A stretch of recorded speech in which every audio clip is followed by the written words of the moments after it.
na focus sa trabaho at hindi Focus? Focus?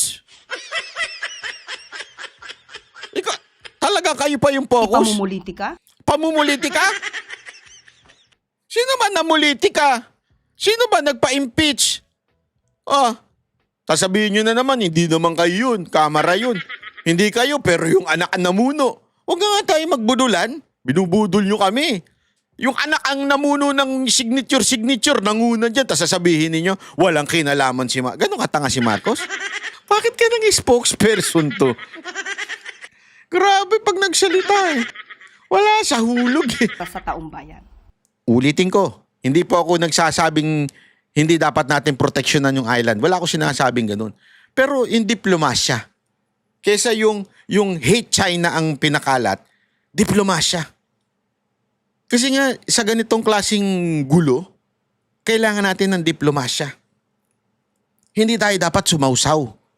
Dahil hindi natin kakayanin. Ganito lang tayo, ang liit-liit natin. No? Isang, ewan ko kung anong ilang bomba lang ang meron dito, wala. Lusaw tayo. Kawawa tayo. No? Tapos nandito pa yung mga exercise na yan ng Amerika sa atin. Ay, paano kung dito manggaling yung bombang ibomba sa kanila? So, tulad, magiging ganito rin tayo. Ayan, magiging ganyan tayo. Ayan na. Oh, ayan na. Kakayanin natin? Ano, harangin natin yan? Kaya bang harangin ng mga akbayan yan? Tama, gumawa kayo ng sasayaw kakanta-kanta dyan? Kasi gumawa pa sila dyan sa dagat eh, yung kakanta-kanta sa'yo. Sige, harangin nyo, kantaan nyo yan ha. Kantaan nyo ang gamaharang nyo. Oh, kaya? Kung hindi, shut up na kayo. Pag-usapan na nga natin, yung sinabi ni VP Sara Duterte, na tila itong si, may has the hallmark of a scammer. O yan ang sinabi ni VP. Pakinggan natin ha.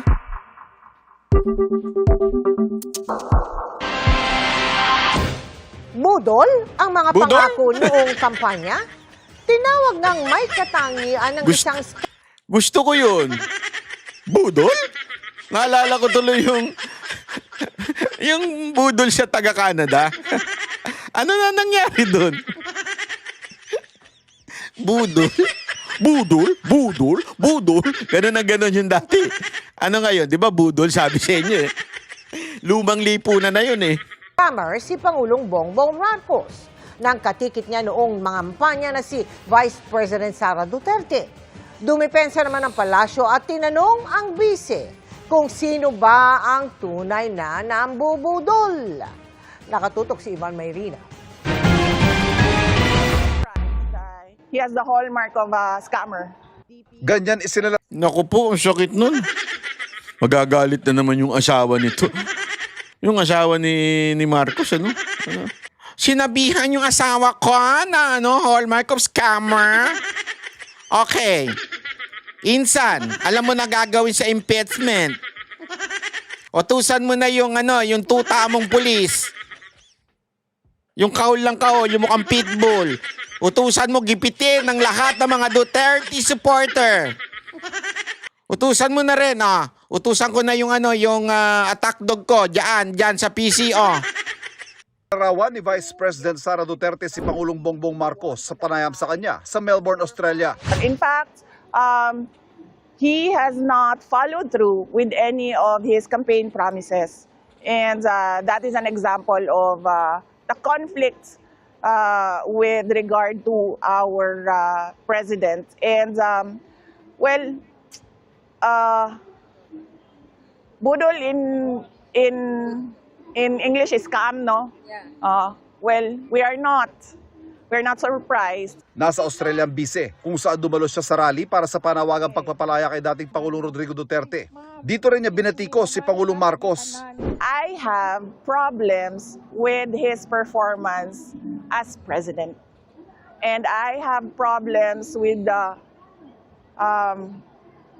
violations of our fundamental law, our constitution, particularly with the rendition of former President Duterte. That was really an affront to Philippine sovereignty.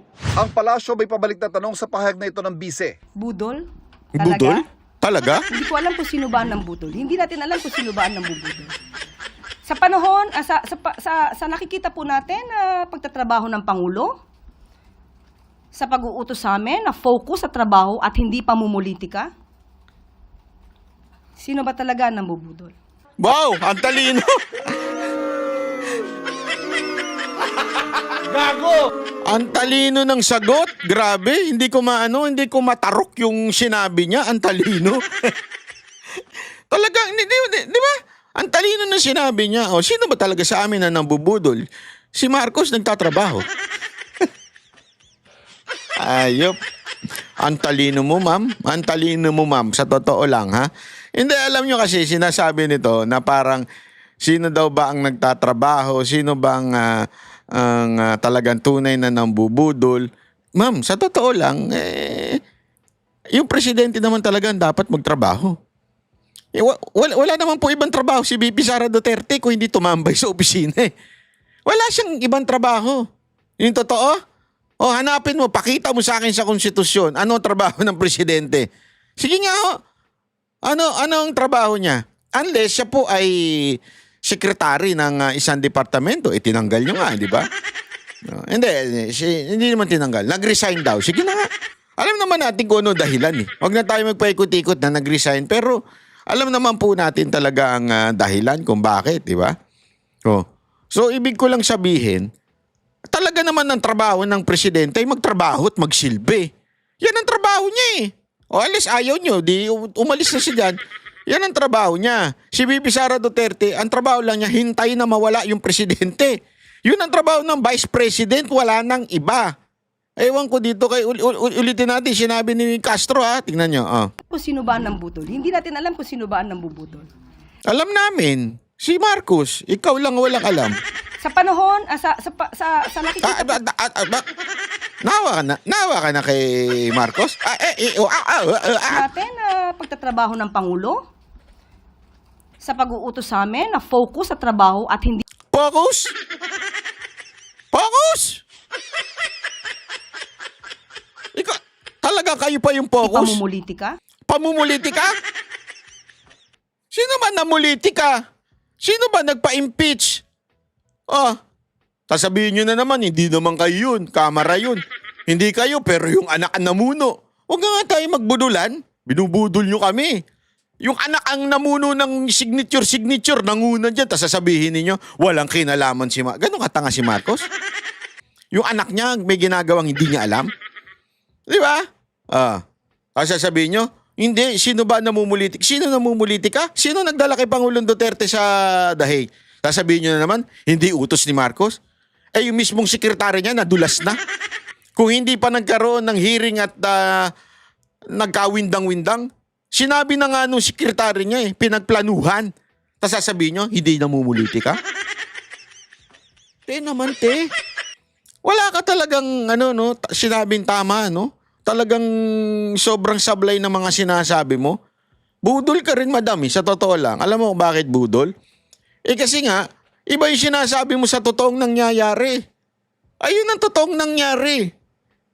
Sa tingin mo, gagalaw yung kapulisan natin kung walang utos ng nakatataas? Ano to? Tanga naman talaga si Marcos? Ganun ba talaga siya katanga? Gumagalaw yung mga tauhan niya, yung mga pulis niya? Pati ang AFPs galaw ng walang alam si Marcos?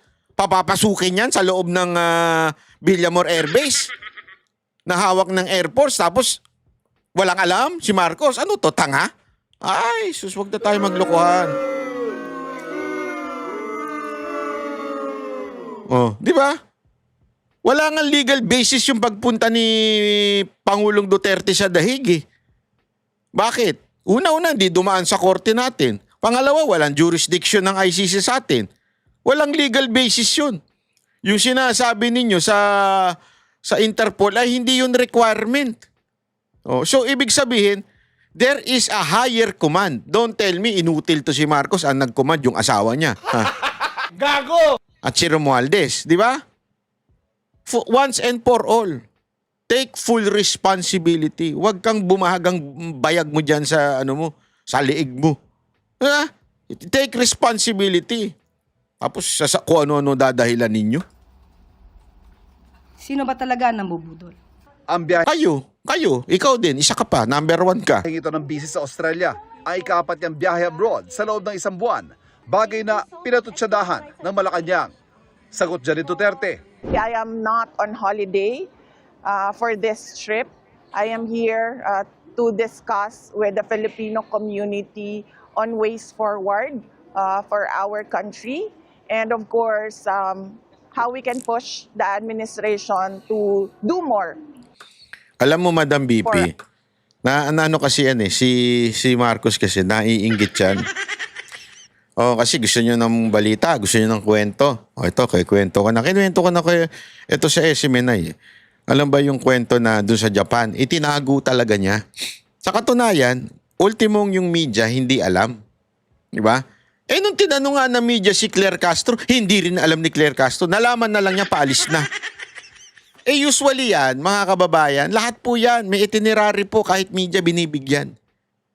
Di ba, naalala niyo yung panahon ni Duterte? Meron pa nga magsasalita muna si Pangulong Duterte bago umalis. Ano ba mission niya doon? Ano ba gagawin niya doon? Magsasalita muna para anuhin. Hindi, isinikreto. Alam niyo kung bakit isinikreto? Kasi ngayon, may Filipino Expo sa Osaka. Okay, doon po pumunta si Marcos. Pero guess what? Hindi siya pumunta doon sa Filipino Expo. Kasi alam niya mabubu siya doon. Ay, kilala ko yung mga tao doon, mga Duterte yun eh. Marami doon, party pa ng organizer. Mga Duterte yung mga yun. Bakit ko nalaman? Ako nga nagpunta doon eh. Nagpunta ako, naalala nyo itong nakaraan? Nagsalta pa ako doon eh. Kahit puro kasi may K-pop na, may J-pop na darating.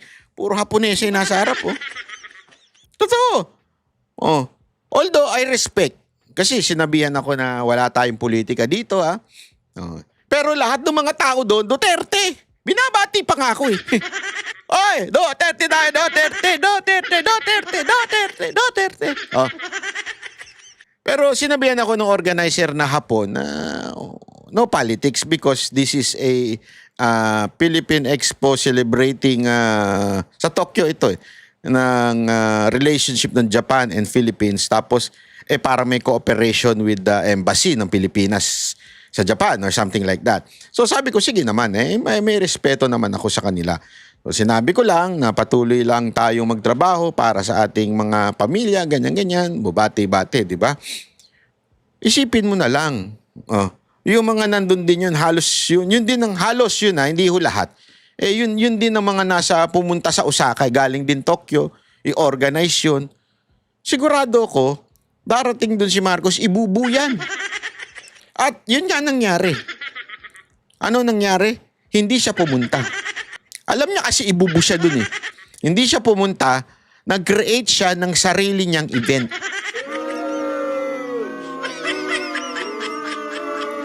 At yung sarili niyang event, maliit lang, as in maliit na function room lang. Hindi niya kayang punuin. As a matter of fact, yung ilang organizer doon, medyo kilala natin na Duterte. Kaya lang, it just happened na negosyo kasi nila yung events. So talagang kasama sa trabaho nila yon. Sila ang binabayaran ng ating embahada para mag-organize. So being professional, wala silang choice kung hindi tanggapin yon kasi silang yung accredited. Di ba? So inorganize nila yon para kay Marcos. Wala silang magagawa pero marami doon Duterte supporter. Pero respeto na lang kasi nga trabaho nila yun eh. Yun ang kanilang company. Wala tayong magagawa, ganun talaga eh. Respetuhin na lang natin sila. Pero alam mo ibig ko sabihin? Si VP Sara Duterte kasi kahit saan pumunta, lahat ng OFW kaya niyang i-unite. Walang biro. Kaya niyang tipunin ng mga, ako mismo na ko yan naranasan ko yan sa Hong Kong. Ay grabe ho, maniwala ho kayo sa akin dun sa Hong Kong. Talagang inakyat niya, pinigilan na nga siya ng mga ng mga Hong Kong police kasi pambihira si BP, ang lakas ng loob. Hindi naman sa delikado, pero syempre, dudumugin ka dun eh. Inakyat niya yung taas hanggang inikot-ikot niya. Hanggang medyo magulo na, hindi na kinaya, siya pinababa na siya. Sabi, magulo na. Talagang yung mga tao nagkakagulo na kay VP Sara Duterte. Galing talaga sabi ko, grabe ho ito. Subukan ni Marcos gawin yun. Ang daming OFW na budol eh. Bakit kanyo? Eto, sasabihin ko sa inyo. Alam mo ba, yan ang isa sa mga concern ng mga OFW nating kababayan na nagme-message sa atin. They don't feel safe sa family nila. Kasi nga, kaliwat kanan yung nakikita nilang patayan, kaliwat kanan yung droga, yung binabalita sa kanilang mga kamag-anak nila, na si tatay, si tito, bumalik na sa pagdadrugs. Maraming ganyang kwento at sinasabi nga nung iba, alam mo, nung panahon ni Duterte, wala. Talagang sumuko tong tito ko, tatay ko, tita ko, mga pinsang ko. Sumuko nung panahon ni Duterte kasi natatakot sa tokhang. Baka madali sila. So, habang hindi pa sila sabog, sumuko na lang sila. Di ba? At saka alam mo, sa mga community, kilala naman nila kung sino yung addict eh. Kaya isinuko na rin ng mga barangay-barangay. Kaya talagang naging safe ang mga Pilipino nung panahon ni Duterte. Ngayon, ang sinasabi ng mga OFW, nagbalikan na. Kaya galit na galit ang mga OFW kay Marcos. Nakakatuwa to si VP Sara Duterte dahil siya lang uli nakapag-unite. Kahit nga yung awayan ng mga lintik na mga vloggers eh. Mantakin mo. Napatahimik niya. Isang speech lang niya. Isang tawag lang sa pangalan. Shit. Behave. Tumahimik na. Di ba? Tumahimik na. Ewan ko sino pang pumuputak dyan. Baka gusto rin matawag yung pangalan. Hindi, nakakatuwa. Kaya nga nagbiro pa nga ako sa Facebook ko. Pero syempre may mga iba din namang hindi makaintindi. Ang hina ng comprehension. Sabi ko, si VP Sara lang pala ang sagot sa awayan ng mga Duterte vloggers. Dapat ipadala yan sa Iran para mapabati niya ang US at ang Iran. Aba sabi, antay Sara ka na ngayon. Sobrang tanga sa pagkaintindi. Ang ibig ko sabihin, magaling, uniting factor. Ibig sabihin, alam nyo, isa yan sa mga katangian ng isang presidente. Uniting president. Yan ang isang dapat. Hindi katulad nitong presidenteng meron tayo. Anong ginawa niya? Lahat ng kalaban niya, pinersecute niya. Pinakulong niya tulad ni Pastor Kibuloy. Hindi uniting eh. It's very ironic, di ba? Mantakin mo, yun ang kanilang tagline. Unity.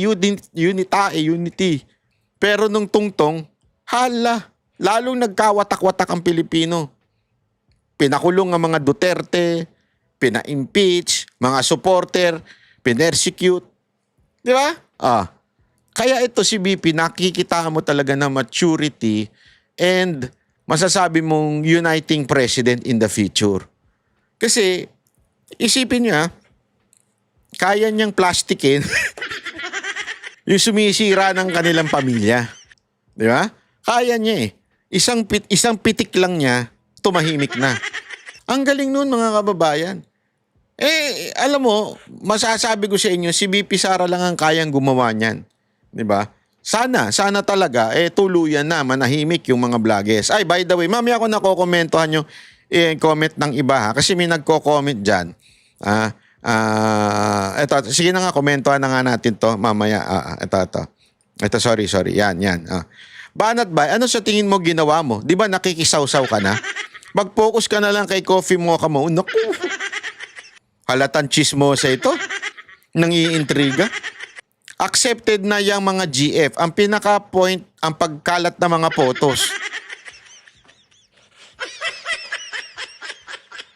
Ayan na naman yung pagkalat ng photos eh. Ito lang, gusto ko lang sagutin to. Unang-una, hindi ako nakikisawsaw. Ang lagi ko nga sinasabi, paulit-ulit, yung sinasabi ni VP Sara Duterte at ni Baste. Hindi pa pwedeng hindi i-discuss pag sinabi nila. Pag sinabi nila, national issue na yan. Because they are national figures. They are Duterte. Therefore, it has to be discussed. Kaya nga pansinin ninyo, hindi ko dinidiscuss yung issue nung magkakabila. Hindi ko nga alam eh. Kahapon po, kasama namin si Cathy Binag. Di ba? Hindi ko nga alam. Sabi ko nga sa inyo, ba't kasali ka ba sa away? Anong issue nyo? Hanggang pinakwento ko yung issue, ganito. Bakit ang gulo-gulo nyo? Ba't di na lang kayo magbangaya, magkwentuhan? Ba't di na lang kayo magkumprontahan? Bakit hindi na lang, alam mo yon? Nag-aaway pala kayo, ba't di na lang magkumprontahan? At kayo nagpuntahan sa social media.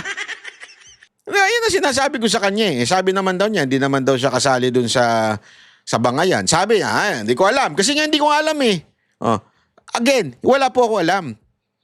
Nagsalita na lang ako nung nagsalita na si Baste.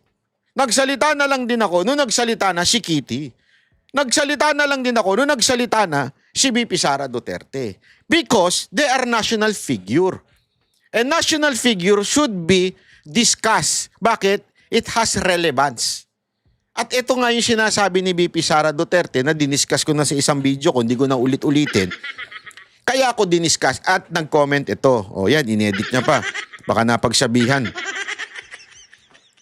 Tapos, mag-focus ka na lang kay coffee mocha mo. Ang corny. Halatang mahilig sa chismis. Halatang mahilig sa chismis. Tapos sasabi niya, ang pinaka-point ng pagkalat ng photos, asan yung photos? Anong photos yung nagsasabi mo? Wala nga akong pakialam dyan. Wala akong pakialam, ikalat pa photo, kung video, o whatsoever. Ano man ay pakalat nila, I don't give a damn. I don't give a fuck. Wala akong pakialam. Di ba? Kung ano ikalat nila. Ang punto ko dito, huwag niyong idamay ang pamilya ni Pangulong Duterte. Kung gusto ninyo, magsabunutan na lang, gawa tayo ng sabunutan, boxing between the mga vloggers at kung sino man yung inaalputera nila, gawin natin, magkita-kita dito. Gusto nyo gumawa ko ng event, i-rent ko po ang Araneta para sa inyo. Magsalpukan kayo kung gusto ninyo. Hindi, walang biro. Lahat silang mga vlogger, sinong team dito? Team ganyan, team ganyan. Magsuntukan kayo, magsampakan kayo, magkuha tayo referee. Di ba? Walang problema ako doon. Sige, sali pa ako. Pusta pa ako eh. Sa pula, sa dilaw, sa green, ganyan. Gusto nyo ganyan, di ba? Okay, sa akin yung wala akong problema. Pero ang problema ko, pag tinamaan na si Pangulong Duterte, kaya nga nag-react na yung mga anak. 3 na po yung nag-react. So therefore, tinamaan na yung pamilya. Yan ang sinasabi natin. Better shut up, di ba? Dahil tinamaan na ang pamilya. Tinamaan na yung mga anak. And again, this goes both sides. Okay? I don't care kung kay Maharlika. Hindi ko nga, kita nyo nga, ang kaaway ata ni Maharlika, si Joey. Si Joey, we do not meet in the same calling in life. Gusto niya si Amy i-push. Ayoko. Diba? Tapos sasabihin nyo, anti-Maharlika. Si Maharlika, ayaw niya si Amy. Ayoko rin si Amy. Si Joey, gusto niya si Amy. Ayoko si Amy. So, wala akong papanigan yan. Ang punto ko lang dito, both sides, better shut up. Yun ang punto ko dito. Kasi ngayon, di ba, napanood nyo yung SMNI, gusto ko lang magkomento dito. Again, dito naman sa side nung nila Joey tsaka yung mga kampo niya. Hindi ko alam kung sino yung mga kasama niya. Hindi naman sila Trixie yung kasama niya eh. Yung mga dumadaldal pa doon, hindi ko kilala kung sino. Di ba? Ano pa rin sila ng doon kay Kitty? Sa akin, again uulitin ko, please naman, spare nyo naman si Kitty. I-spare nyo rin ng mga si Baste at saka si VP Sara Duterte. Na ako naaawa ko personal kay Kitty. 'Di ba? It has to come to this because doon sa chismisan nangyari. Ganito lang kasimple. Si Maharlika, meron siyang pinapatutsyadahang si Alpotera, nasabi daw nila si Just daw yon. I don't give a damn. Fuck both of them, I don't care. Gusto nyo hindi ko minumura sila ha. Hindi siya. Ibig ko sabihin, I don't give a damn about them. Gusto nyo nga magpitikan pa kayo ng tinggil, wala akong problema. Problema nyo yan. Wala akong problema dyan. Okay, bahala kayo dyan. Ang akin, nasasaktan na kasi yung isa. Sino? Si Kitty. Oh. Ngayon, dahil sa lahat ng ganito, nabunyag tuloy. Yung pilit na kinakalimutan, pilit na ayaw banggitin. Kasi, remember, laging sinasabi noon na si Hanilet ang common law wife. Ngayon, kailangan diretsuhin patuloy ni BP Sara Duterte na lahat lang sila girlfriend. 'Di ba? Ang sakit nun. Honestly, ang sakit nun para sa anak. Nadamay tuloy yung anak dahil sa ginawa yung awayan ni Maharlika, ni Alpotera, ni Joey, whatsoever. I don't give a damn. Ulitin ko. Wala akong pakialam sa away nila. Kaya lang yung away nilang yun, nasaktan yung mga anak. Nabulgar yung hindi dapat na sanang pinag-uusapan. Again yun lang sa akin. Kung gusto nyo magsapakan, ako magi-sponsor ng venue. Ako rin mag-sponsor ng lahat. Walang problema sa akin yun. Problema nyo yan. Gusto nyong magsuntukan dyan. Magdebate kayo kung gusto nyo.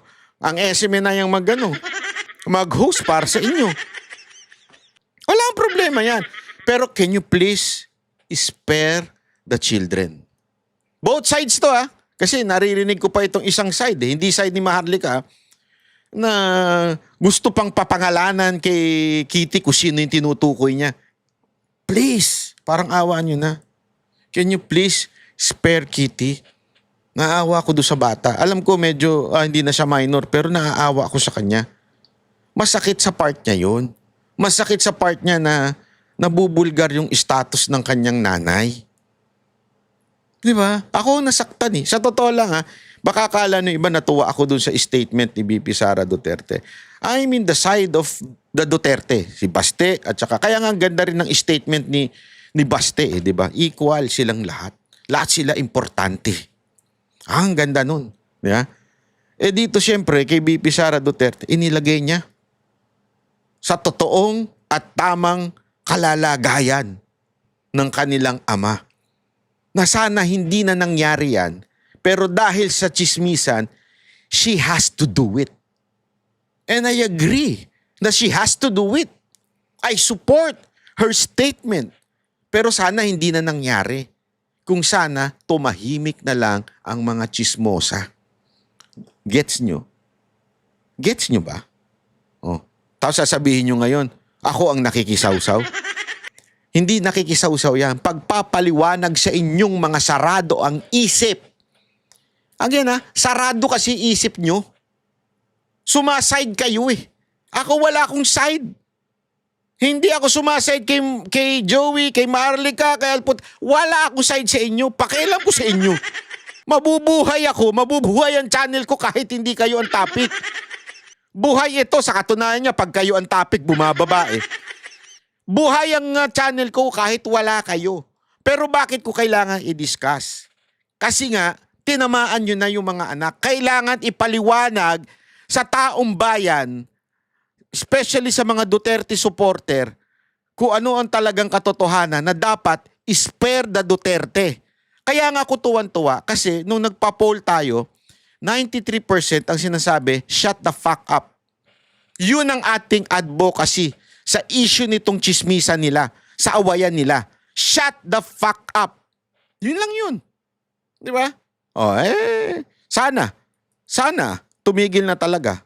Ewan ko kung may dumadaldal pa dyan. Pero kasi sa isang pinasok ako sa isang GC. Ewan ko nga, ayaw ko talaga yung GC na yan. Sa totoo lang ayaw ko yan. May nagpasok sa akin, ewan ko kung sino. Pala! Inaaway si Badoy. Kasi nagsabi si Badoy na parang spare Kitty. Hindi na lang ako nagsalita dun Ang ginawa ko, nag-video kami ni Kati Binag. Gusto nyo makita yung video? Easy. Walang pakailaman ng may Huwag na nangingialam ng video na may video. Amin na lang yun. Nag-send kami ng video. Para sila ay ngumiti. Sabi ko sa kanila, peace. Make love. Gago! Ay, tuloy. our country. And the Philippine government should not discount the contributions of the Filipino communities worldwide. Ngayong nalalapit na muli ang pang-apat na sona ni Pangulong Bongbong Marcos, kinumpirma ng bise na hindi siya muling dadalo rito, gaya ng nakaraang taon. So I don't think he will be providing anything substantial about our country, and it would be best to spend that time with the Filipino community. Kung wala po nakikita ang Vice Presidente na maaaring gawin ng Pangulo, ganyan po talaga ang mangyayari kapag ka po hindi binubukas ang isipan at ang mata at ang puso. Pag nagsalita to, ang talino, no? No? Bakit ka nang spokesperson to? Grabe pag nagsalita eh. Wala sa hulog eh. Sa taong bayan. So, kung hindi po talaga siya makikinig at hindi niya po titignan ang mga records na nangyayari sa gobyerno, wala po talaga siyang malalaman. Kinumpirma naman ng bise na natanggap na ng kanyang kampo ang order na inisyu ng ombudsman para sagutin ang reklamong isinampa ng Kamara kaugnay ng kanyang confidential funds. Inihahanda na raw ng kanyang mga abogado ang kanyang tugon. Grabe, Para sa no? GM Kaliwat kanan talaga yung panggigipit kay BP Sara Duterte, no? Ay, grabe, no? Alam mo, marami kasing side itong, para lang siya kaalaman ng iba kung bakit ba nagsampa pa ng kaso sa ombudsman, kung sino man yung, may nagsasabi, para bagang magkaroon ng justification na tanggalin yung impeachment sa Senate. Kasi may ombudsman investigation. Okay? Pero may nagsasabi naman na pwede namang sabay yun. Okay? Pero ang isa pang side, sinasabi naman nila, minamadali daw yun dahil sa para bago daw maalis yung appointee ni Pangulong Duterte na si Martires at ma-dismiss. Yun yung putak ng mga komunista sa Kamara. Although meron din naman mga kaalyado sila na gusto nila yung nangyari sa ombudsman mabilis. Kasi alam nyo mga kababayan, ang ombudsman kasi nakapokus. Nakapokus po. Sabihin, talagang maaaring bumilis yan. At matagal na rin po kasi yung sinampa dyan sa ombudsman. Nauna pa nga yan, alam ko sa impeachment eh. So, hindi natin masasabing minamadali o nirarush for the sake of para ma-dismiss. Hindi ganun. Di ba? It's just following what is necessary or what is, sabihin na natin, required sa batas. Na kailangan aksyonan ang mga, especially mga ganitong issue na ang Vice President ang kinakasuhan. O, di ba? Akala ko ba gusto natin mabilis? Ito nga, sakto lang. Nirereklamo natin. Hindi. Natatakot ba kayo? Kasi simple lang naman po mga kababayan eh. If malakas ang inyong loob dahil malakas ang ebidensya doon sa nagkaso sa ombudsman kay BP Sara Duterte, hindi nyo kailangan magreklamo. Ibig sabihin, hindi nyo na, bakit kayo matatakot? Dapat nga matuwa kayo. Yes! Yeah, okay na yan. At least tumatakbo na. Ipapakita namin ebidensya. Ba't kayo natatakot? Pero sa impeachment sa Senate, hindi kayo natatakot. Alam mo kung bakit? Kasi sa impeachment sa Senate, hindi naman sa Senate yung impeachment trial, hindi dyan eh. Hindi dyan beyond reasonable doubt. Pinaliwanag na po natin ito sa dating video natin eh. Sa Senate, hindi beyond reasonable doubt. Kailangan lang may probable cause for a person na hindi na pinagkakatiwalaan. Kasi nga, again, impeachment trial, it's not about guilty ka ba, naging criminal ka ba. Hindi. Yung posisyon mo ba, bilang pinagkatiwalaan ng mga bumoto sa'yo, ay dapat ka bang ipagkatiwalaan pa. Hindi guilty yun. So, sabihin, may konting pagdududa, pwede ka nang i-impeach. Naintindihan natin. So, ano ito? Magiging labanan ito ng propaganda, especially public ang trial sa impeachment. Unlike sa ombudsman, labanan niya ng ebidensya. At yang ebidensya na yan, hindi yan for public consumption. Ibig sabihin, hindi public yung trial. So hindi pa pwedeng labanan ng propaganda dito. Yari ka sa judge dito. Hindi labanan ng propaganda. Dito talagang you have to prove beyond reasonable doubt na itong tao na ito ay talagang nagnakaw, nangurap, kung ano mang akusasyon na kanilang ibinibigay o ina-accuse kay BP Sara Duterte. O, kaya sila takot na takot. Kasi alam nilang hindi tatayo yung mga ebidensya. Hindi talaga tatayo. Oh. Eh, ba't sila? Kita niya? Ba't dito tuwan-tuwa sila sa impeachment? Eh kasi public to eh. Masarap to, bida kami dito. Mabibidyo to. Eh, gayon nga, yung pag-convene pa lang ng impeachment trial, talagang lahat ng news, yun ang live. Grabe nung tiningnan ko, lahat sila, grabe yung mga views, ang dami. So ibig sabihin, malaking campaign, propaganda ang itong impeachment trial para sa mga kandidato. Eh, yung isa pa naman dyan, sabi niya, open siyang tumakbong presidente.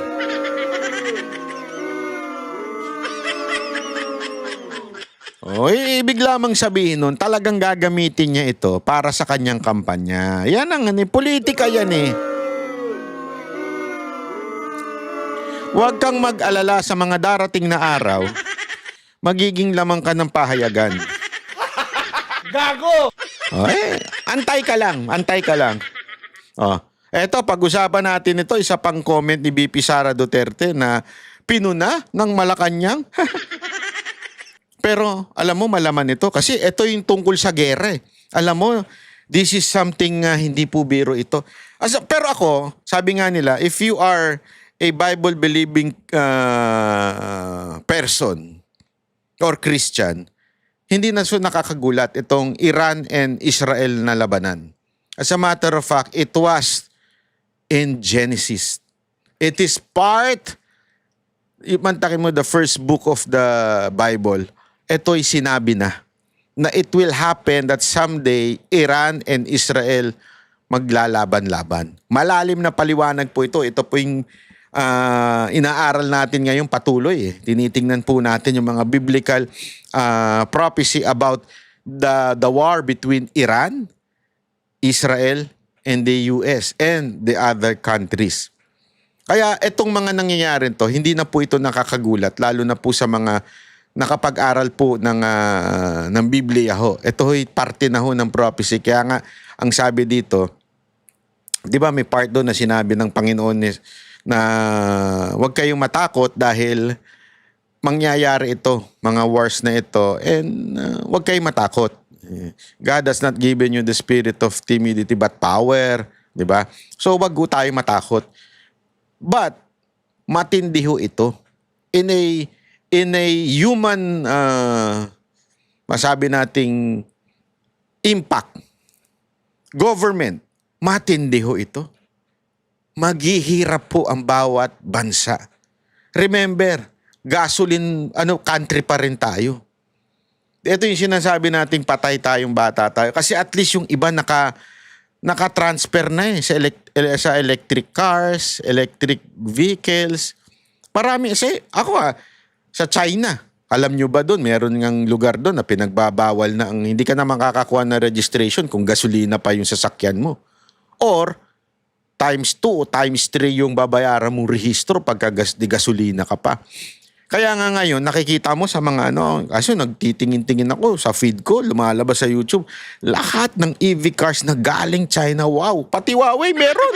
Ay hindi, Xiaomi pala, Xiaomi. Ang lupit. Tas kinukumpara nila sa mga European cars. Ang walang binatbat. Ang gaganda. Hindi lang yan, kahit to sa Japan, napakarami din po niyan. Di ba? At kahit to sa Amerika, naalala ko nung nagpunta ako San Francisco, merong mga futuristic doon, Tesla, na walang driver pero taxi. Sabi ko, hindi pwede sa Pilipinas yan. Sa San Francisco yun. Sabi ko, hindi pwede sa Pilipinas yan. Bakit? Walang hold upin yung mga hold upper. Gago! Mantakin mo kunwari pag sa kanyang taxi. Hold up to! Ay, putang ina, wala. Baka atake sa puso yun. Diba? Hindi pwede sa Pilipinas. Tsaka mantakin mo, di ba? Walang driver. Eh, bigla may sumingit na motor. Patay ka! Hindi naman kagad sabihin na natin malakas. Hindi kasi alam mo, meron naman yung aking mga four wheels, kahit pa paano, merong ganong system na yung nagpepreno mag-isa. Pagka merong merong malapit, yung magugulat ka kasi bigla magpepreno ng ganon. Nakakagulat minsan yun eh. Kasi biglang titigil yung nasa harapan mo, pati ikaw, mas nauuna pa yung response niya sa'yo. Titigil talaga. Kaya lang, hindi niya nadidetect pag tao bigla yung tumawid, mabilis na tawid, o di kaya motor, medyo may delay ng konti. Kung malaki-laki, walang delay. Diba? Sa atin pa naman, hindi lang motor, may pedicab, kung ano tumatawid bigla may aso. Aso nga atras. May ganong aso eh. Ngayon tumawid na bilang umatras. Ganun eh. Kaya hindi sa atin. Kawawa talaga tayo dito mga kababayan pagdating na itong gerang nangyayari ngayon. Wala po tayong pinapanigan pero sa tingin ko kasi medyo magulo itong pagpasok ng Amerika. Kasi ngayon nga nangyayari, pumasok Amerika, this is really bad. I'm telling you. Asan pa ba ang base ng Amerika? Bakit ba sila nagkakaroon ng base? Kasi nga naman, hindi kakayanin yung, hindi ho lahat ng missiles, jet o whatsoever, kakayanin ng Amerika from going to the other countries. Minsan talaga dumadaan doon sa mga bases nila. Kaya nga itong Iran, ito breaking news lang ho ito. Anong binomba yung Amerika? Malayo yun. Although kakayanin naman siguro ng ilang missiles nila pero hindi ho lahat. Kaya anong ginawa nila? Ang binomba nila, Qatar. Maybe, I do not know. I do not know kung doon ba nanggaling yung pinambomba ng Amerika sa Iran. Kaya yun ang binomba nila. We do not know. But the point here, sana hindi tayo madamay. Ang problema kasi si Bongbong Marcos, inilagay yung ibang mga missiles dito. Pinupuna ito eh. Itong komento ni BP Sara Duterte na ba't daw siya nagkomento na hindi naman natin kailangan ng missiles. Pinupuna ng mga ulul at sinasabing, kita nyo na, anti-China. Tang-inan, tanga talaga. Ay, sorry, hindi pala anti-China. Pro-China daw si BP Sara Duterte. Hindi, di ba? Porket ayaw niya lang yung missile ng Amerika sa Pilipinas, pro-China na. Anong kababawan naman yan? Ako wala akong pakialam sa China. Galit niya ako sa mga China. Nagmamahala ng mga presyo dito sa Pilipinas pag nandiyan ang mga yan eh. Ang sisiga pa niya. Wala akong pakialam sa mga na yan. Ang punto ko lang dito, tama si BP Sara Duterte dito. Madadamay tayo. Sa tingin nyo hindi alam ng Iran na may missile lang Amerika sa Pilipinas? So pagka nagkagulo, alam nila na isa tayo sa mga panggagalingan na missiles. Sa tingin nyo, hindi tayo bobombahin? Ito, example na. Qatar po, binomba. Ito, baka kala ninyo, ako'y nagsisinungaling eh. Ito po Ito, ayan ayan Ayan na po ayan. Di ba? Ay, sus. Chotomate. Ay, naku, nawala.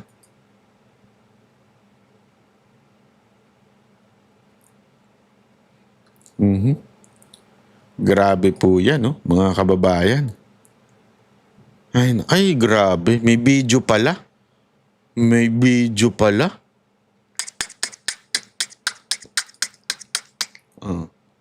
Yang si Kevin Steele. Steele ba pag-pronounce niyan?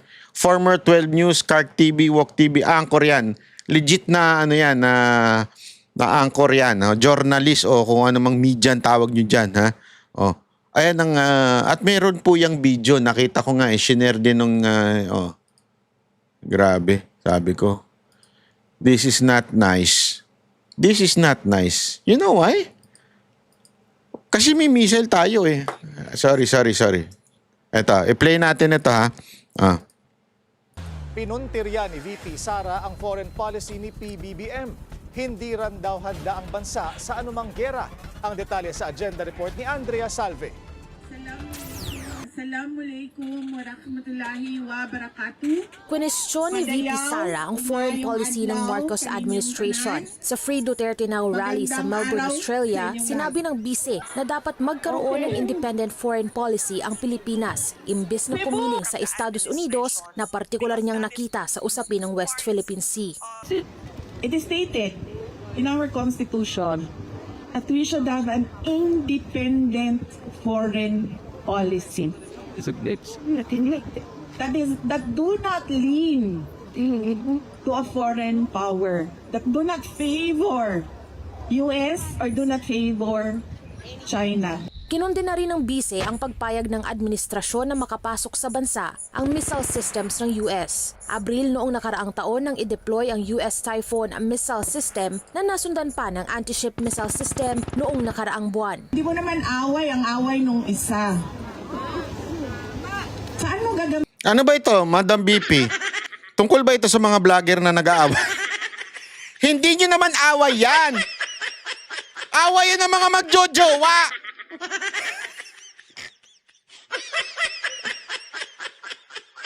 Malalim ito sinabi ni BP Sara. Pasok pati sa mga nag-aaway ng jowa eh.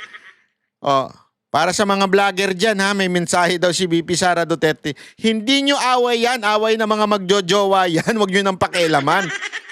Sausaw kayo ng sausaw eh, kaya gumulo eh. Hindi ba? Sorry naman. Iba pala. Away pala yan ng ano. Tama naman si BP Sara dito. Hindi natin away yan, away nila yan. Bakit tayo nakikisawsaw? Yung missile. Sino ang gigira sa Pilipinas? O yun, tama naman yun eh. Alam mo kung wala tayo, kung we are an independent, kaya nga tama siya sabi niya, independent foreign policy. Kung tayo independent mga kababayan, hindi, wala namang gigira sa, anong pakinabang nila sa atin? Kukunin nila yung mga kamote rider tsaka kamote driver sa atin. Yan ang marami sa atin eh. Yan ang resources natin eh. Tayo nagpo-produce ng mga kamote rider at kamote driver. Yan talaga. Oh. At saka mga kamote traffic enforcer. Yan, marami tayo niyan. Oh. Yan ang kukunin nila sa atin. Walang interest yan, sakupin tayo. Sino ba mo Ito, pakita natin yung ano. Ayan. Grabe, no? Oh. Ayan. Kaya yung mga nagsasabing gina-justify pa nila na okay lang maglagay ng base sa Pilipinas ang US. Naku po. Hindi ko magets eh. Sorry I'm not anti-US. Gusto nga natin si Trump eh, pero we are not anti-US. The point here, yung ating bansa hindi dapat sumasali sa ganyang eksena. Bakit kanyo? Ano ba sa totoo lang anong pakialamang meron tayo sa kanila? Tangina, pahirapan niyang kumuha ng visa eh. Pinahihirapan tayo kumuha at pumasok sa bansa nila. Tapos gusto pa natin sila pagbigyan dito na sige unless kumikita tayo sa kanila. Hindi natin alam kung kaninong bulsa napupunta yun. Yung mga bases nila dito ngayon, yung mga training kuno, baka naman may kumikita. Oh. Yun lang ang pakinabang. O baka naman merong bank account na nakuha na.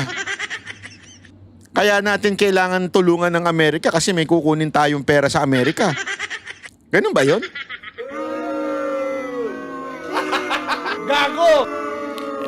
Hindi, tell me, anong pakinabang natin? Sige nga.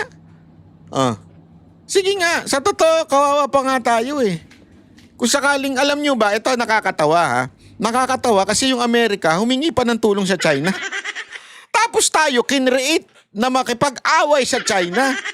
Mantakin mo, yung Amerikang nag-uudyok sa atin na awayin natin ng China, yung Amerika humihingi ngayon ng tulong sa China para sa Iran.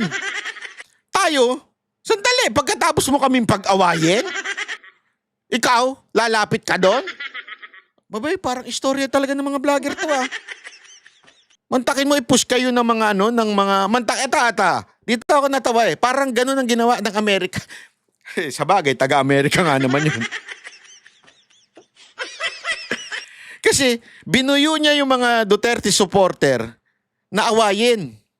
Ay, no, kasi ganito yan, ganito. Nagpakalat, ganyan. Tapos, nung nagsalita si VP Sara Duterte, biglang nanahimik na.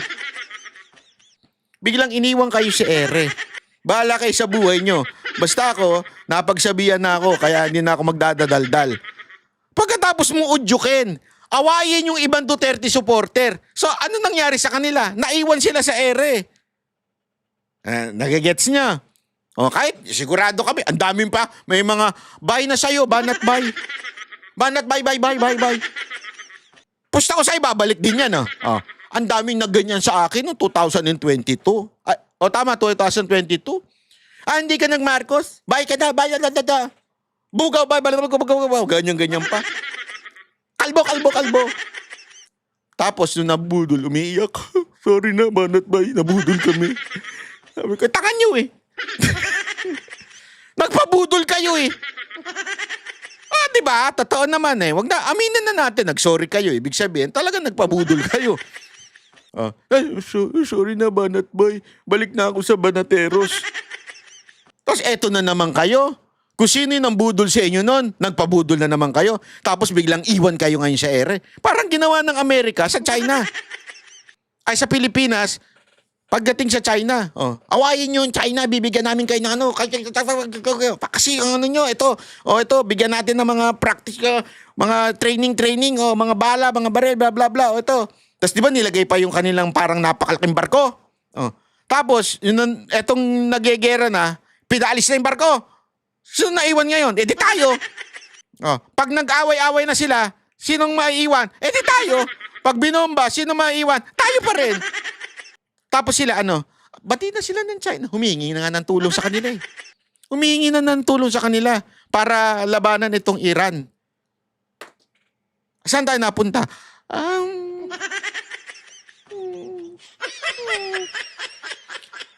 Kung sana, again kung sana wala tayong inaway, nakipag-usap tayo, diplomatic usap lahat.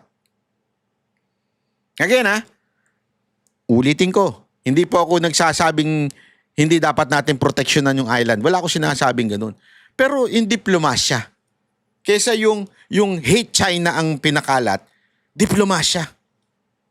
Kasi nga, sa ganitong klaseng gulo, kailangan natin ng diplomasya. Hindi tayo dapat sumausaw. Dahil hindi natin kakayanin.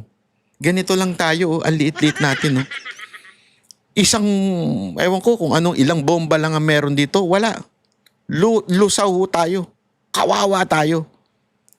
Tapos nandito pa yung mga exercise na yan ng Amerika sa atin. Ay, paano kung dito manggaling yung bombang ibomba sa kanila? So, tulad, magiging ganito rin tayo. Ayan, magiging ganyan tayo. Ayan. Kakayanin natin? Harangin natin yan? Kaya bang harangin ng mga akbayan yan? Gumawa kayo ng sasayaw, kakanta-kanta dyan? Kasi gumawa pa sila dyan sa dagat yung kakanta-kanta sayo. Sige, harangin nyo, kantahan nyo yan Kantahan nyo, hanggang maharang nyo. Kaya? Kung hindi, shut up na kayo. Huwag na tayo makipag-away. Hindi tayo dapat makikipag-away. Hindi natin to laban. Laban nila yan, huwag tayo sumali. Sana lang, ganun, maging independent tayo, which is yun po nasa konstitusyon. Diba? Independent foreign policy. Hindi, pro-China ka. Independent nga Anong hindi mo maintindihan sa independent? Independent sa lahat Pati ho dito sa mga in-check. Independent, sarili tayo. Wala tayong kaaway, kaibigan natin lahat. Dapat ganun. Ganun ang ginawa ni Duterte, di ba? Friends to everyone. Kailangan kunin yung bank account sa Amerika Ewan ko sa inyo.